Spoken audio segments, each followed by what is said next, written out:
So we started the fund in 2022. I'll cut that off. And, so 7 years after the tweener list. And it's basically like the tweener list is kind of like the S&P 500 in this analogy. And the tweener fund is an index fund for that. So that's kind of how it works.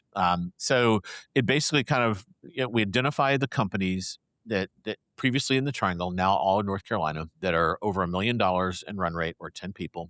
That's the best signal we can get that they're through product market fit, up to about 50 million. The top range doesn't really matter too much, but it's really the entry point that tends to matter. And then that's what we primarily focus on. Now, the one little asterisk there is AI has changed the game. We're seeing more and more companies like do a seed or a pre-seed round, and then they're done raising money. And All right. if we used to be like super early, and now we may be too late at $1 million. So we are starting to selectively go a little bit earlier. We rarely go to zero. If it's a serial founder, there's a lot of data that indicates that they're a lower risk factor.